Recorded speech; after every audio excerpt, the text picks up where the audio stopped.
The apartment was perfect. At least, that's what she had told herself when she signed the lease.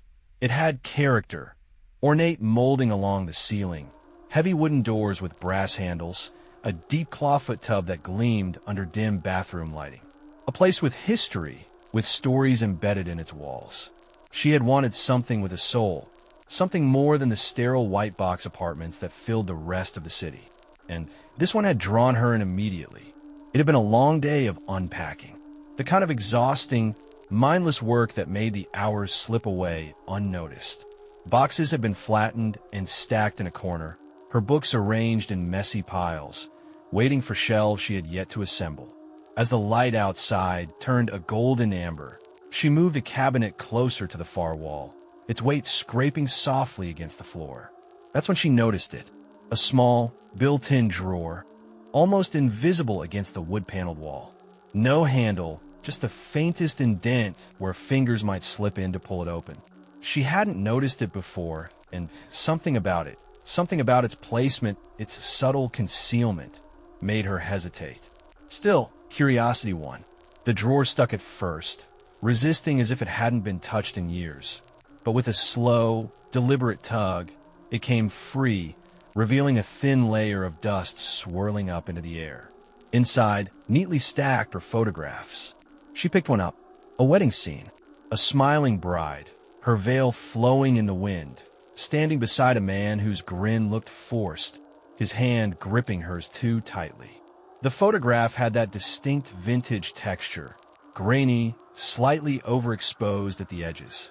She sifted through them. A family sitting in front of a Christmas tree, stiff and formal. A picnic in a park, children running through the grass. A group of men in heavy coats, smoking outside a theater marquee. And in every single one, there he was, a man, not always clear, not always obvious, but always there. Sometimes he lingered in the distance, a blur just beyond the main subjects. Other times he was partially obscured, as if caught mid-movement, frozen in the act of stepping out of frame. The more she looked, the more he seemed to appear, hidden in plain sight, standing at the back of a wedding party, behind a cluster of trees in the picnic scene, just beyond the glow of a street lamp outside the theater. He was never the focus of the image, never acknowledged by anyone around him. But he was there. A shiver ran through her, slow and creeping, the kind that settled under the skin and refused to leave. It had to be a coincidence. Some random man who just happened to be in the background of multiple photos. Maybe they were all taken in the same town, and he was just part of the scenery. A known figure. Someone's relative, a friend who just didn't make it into the foreground. Or maybe it was a trick of the camera. A repeated flaw in the lens. A smudge creating the illusion of a figure. She forced herself to put the photos back, pressing them deep into the drawer before sliding it shut. It was nothing. The logical explanation was always the right one. That night, she fell into bed, exhaustion weighing her limbs, pulling her under almost instantly. But sleep did not come easily. Darkness stretched around her, vast and endless. A fog drifted through unseen corridors, thick and suffocating. She could hear whispers, not words, just the crackling hum of voices pressing in from every direction. A sound like distant radio static, broken by something heavier, a slow, deliberate breath. A shape moved within the fog, tall, indistinct, shifting just beyond her reach. She tried to move, but found herself unable, as if she had been sunk into the mattress, her body no longer her own. The breath was closer now, warm against the nape of her neck. A shadow loomed behind her. She woke with a start. The room was silent. Her heart pounded, a heavy rhythm against her ribs, her skin damp with cold sweat. It was just a dream, but as she sat up, trying to slow her breath, trying to shake the lingering sense of something unseen, her gaze fell to her nightstand. Her phone screen was still on, and there, reflecting in the black glass, just for a split second before the screen dimmed, was a shape behind her, blurry, indistinct, watching. Morning arrived in heavy silence. She lay still for a moment, disoriented, the remnants of sleep clinging to her like cobwebs. The dream, if it had been a dream, felt too close, too real. The breath against her skin, the shape in the dark, the static hum of voices still whispering at the edges of her thoughts. She shook it off. The apartment was bright now, flooded with soft morning light. Nothing lurked in the corners, no shadows stretched unnaturally across the walls.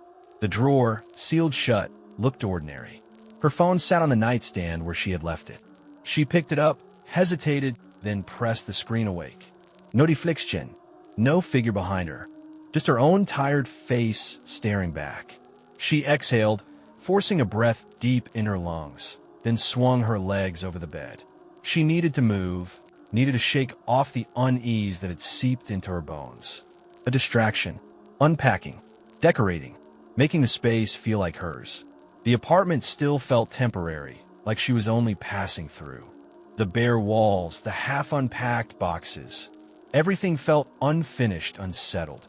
She retrieved her phone again, deciding to take a few pictures to send to friends. Proof that she was settling in, that this place was starting to feel like home. She moved through the apartment, snapping photos as she went. The bookshelf, now neatly arranged. The view from the window, morning mist still clinging to the street below. The kitchen, where a single coffee cup sat abandoned on the counter. Finally, she turned the camera toward herself. A quick selfie in the living room mirror. Something casual, effortless. She angled the phone, pressed the shutter. Then she looked at the screen, and her breath stopped. There was someone behind her, a blurred figure, standing just beyond her shoulder. Her chest tightened. She turned, pulse hammering against her ribs. The room was empty, but the photo remained unchanged. She stared at the screen, fingers gripping the phone so tightly they ached. The figure was just as she had seen in the old photographs. Indistinct, out of focus, as though the camera lens had trembled at the moment of capture. She forced herself to take another. The same image. Her, standing before the mirror. And behind her, closer now, her skin prickled. Another, closer still. She felt cold, as if the air around her had dropped to freezing in an instant. Her ears rang with the silence pressing in around her. The walls of the apartment suddenly too tight, too confining. It was a trick. It had to be. A smudge on the mirror, a flaw in the camera. She closed the app, opened it again, checked the photos once more. Nothing had changed. The figure was still there. Every time she looked away, it inched closer. Her stomach twisted. She locked the phone, shoved it face down onto the coffee table, as if she could will the image away by refusing to look at it. She stood in the center of the living room, her breath coming in uneven pulls. The apartment, so bright just moments ago, now felt dim. A pressure settled against her chest, heavy, unshakable. She turned toward the mirror again, slowly this time. Her own reflection stared back. Just her, nothing else. The moment stretched long and thin, an aching pull of time. She wasn't sure how long she stood there, unmoving. Then, with a sharp inhale, she grabbed the phone and shoved it into a drawer. Out of sight, out of mind. Rationality. That's what she needed. A logical explanation. A camera glitch. A trick of light. That was all. But when night came, the rational thoughts unraveled. Sleep took her, pulling her under in slow, suffocating waves. She drifted through blackness, endless and silent, until the world around her shifted. She stood in a hallway. It stretched infinitely in both directions, lined with mirrors from floor to ceiling. Each one caught her reflection at slightly different angles, an endless series of her own image folding into itself over and over.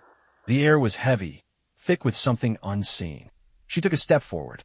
Her reflection moved with her. Another step. Then she saw it, not in the mirrors ahead. Behind, a figure, blurred, indistinct, just like in the photographs. Her pulse quickened.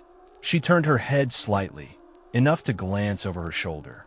The hallway behind her was empty, but in the mirrors, the figure remained. Watching, she moved forward, heart hammering against her ribs. The reflections shifted with her, the man always there, always present, always just behind. The mirrors distorted the distance, the angles shifting and stretching impossibly, but there was no mistaking it. He was closer now. The air grew thick, pressing against her skin, her lungs, her throat. The whispering started again, rising from the walls, the floors, the very air around her. A low, crackling hum, like radio static shifting between stations, layered with something deeper, a breath, slow and deliberate.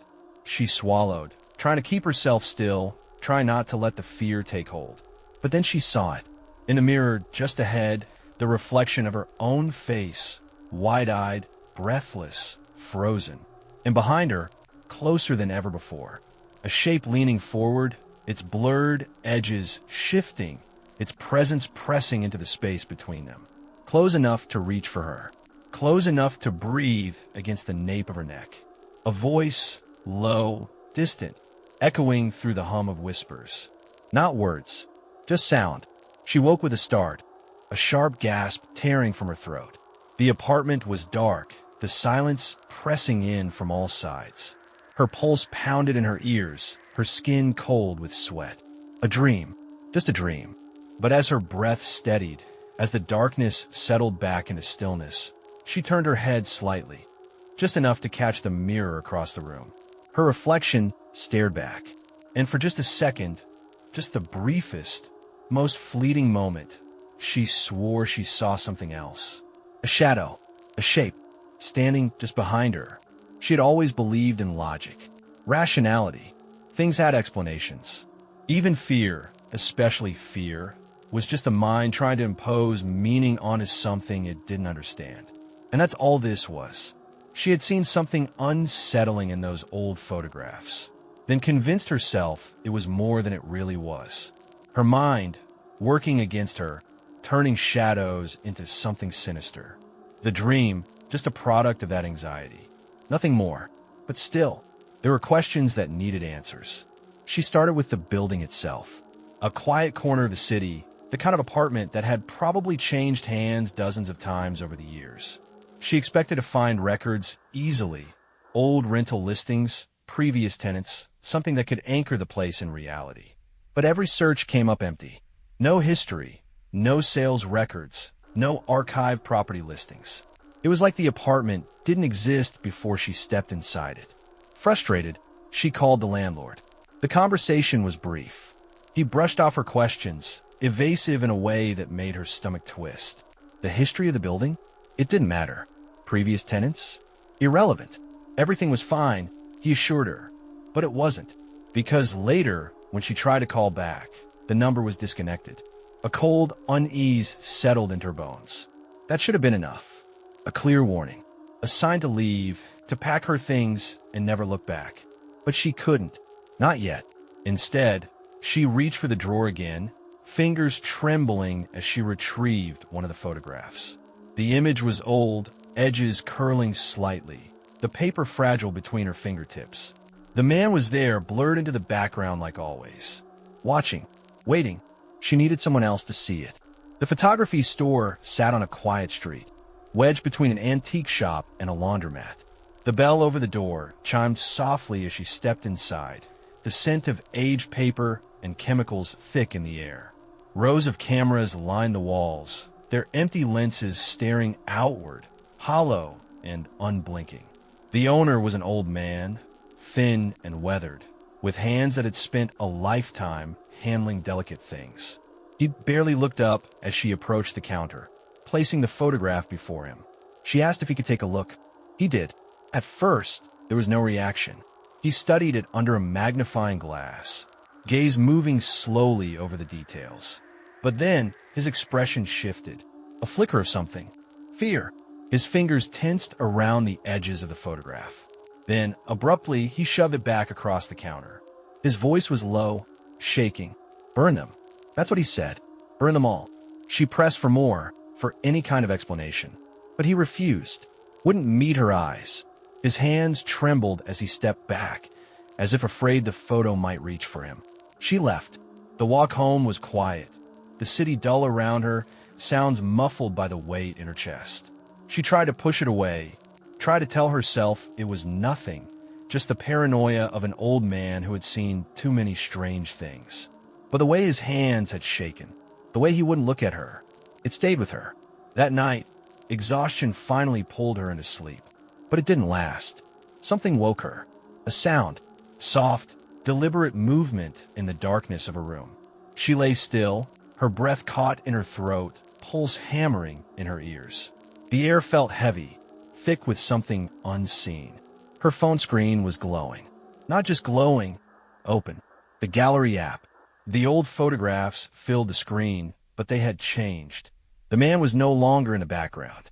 He was looking directly at the camera now. Her hands were cold as she reached for the phone, fingers barely steady enough to scroll. Each image, the same.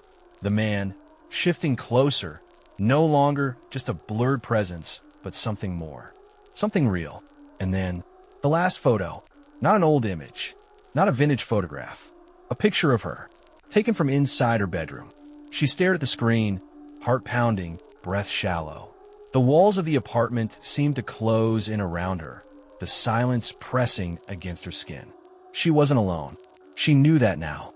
She had never been alone. She couldn't stay here. Whatever this was, whatever he wasn't just a lingering presence in old photographs anymore. He wasn't trapped in still images or the grain of film. He was here, watching, waiting. She threw open the closet, pulling out the half-unpacked suitcases she had once planned to take her time organizing. No time for that now. Clothes were shoved in haphazardly, books and toiletries jammed into the open spaces. None of it mattered. She just needed to get out. The thought of sleeping here again, of spending another night with something moving in the shadows, was unbearable. She dragged the bags to the front door, her hands shaking as she reached for her phone. A friend, a ride, someone to meet her downstairs, so she wouldn't have to be alone. But as her thumb hovered over the call button, something pulled at the back of her mind. A gnawing, insistent whisper. The photographs. She had locked them away in her phone, shoved the memories of them deep into the back of her mind where she could pretend they didn't exist. But now, an unbearable need pressed against her skull. She had to look, just once more. She opened the gallery. A new picture had appeared. Her breath caught in her throat. It was the front door of her apartment. The same door she was standing in front of now, suitcases at her feet. The timestamp read 1 minute ago. Dread spread through her like ice. Her head turned slowly, gaze moving toward the door. Through the peephole, there was nothing. No one. The hallway outside was empty, dimly lit by the flickering light that had always been broken, casting shadows that wavered and stretched unnaturally along the floor. Her pulse pounded as she reached for the knob. It wouldn't turn. She tried again, yanking at it, twisting with force. It didn't move.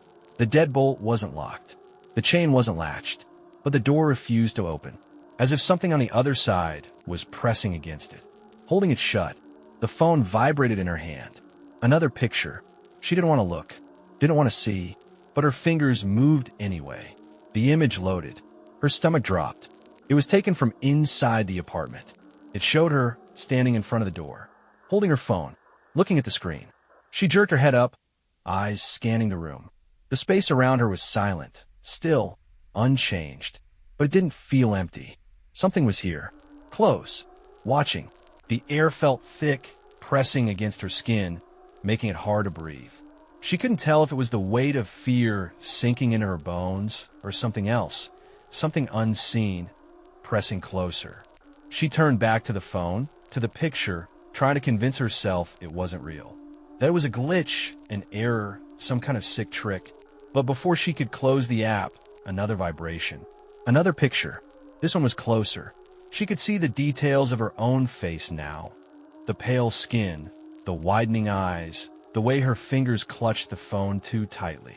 And just behind her, blurred but unmistakable, a figure. He was no longer in the background, no longer watching from a distance. He was right behind her. She dropped the phone. The screen flickered as it hit the floor, the image twisting and distorting, but she didn't need to see anymore. She could feel it now. The presence. The breath at her neck. She spun, gasping, but the space behind her was empty. A silence settled over the apartment.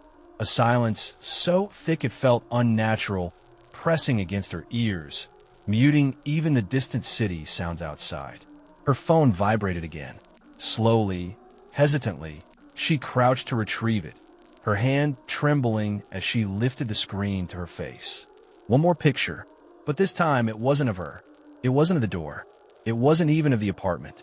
It was darkness, deep, endless blackness. And in the center of the image, barely visible, the faintest outline of an open doorway.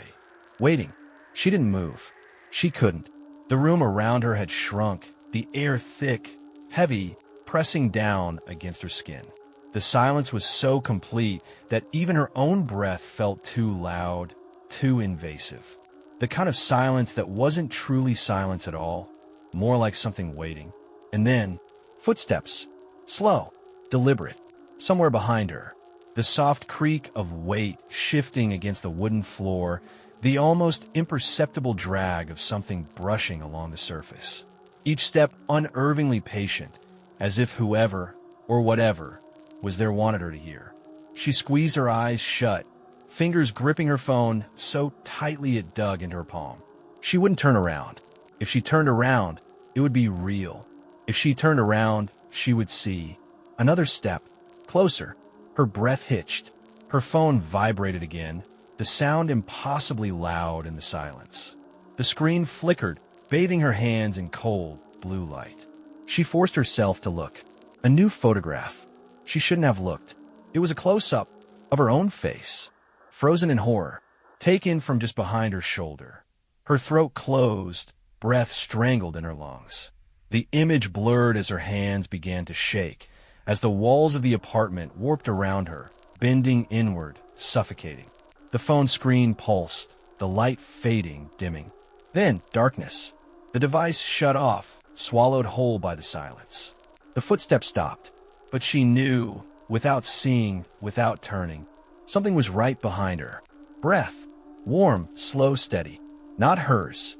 The shadows in the room deepened, thickened, folding over themselves, stretching into impossible shapes.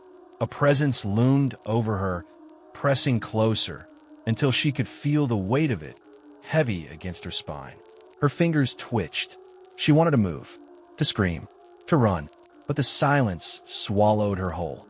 The air shuddered, and then, nothing. The apartment was empty. Morning light filtered through the curtains, casting soft, golden streaks across the floor. Everything was still, undisturbed. The furniture remained in place, the half-unpacked suitcases beside the door. A coffee cup sat untouched on the counter, the faint imprint of her lipstick on the rim. The only thing missing was her.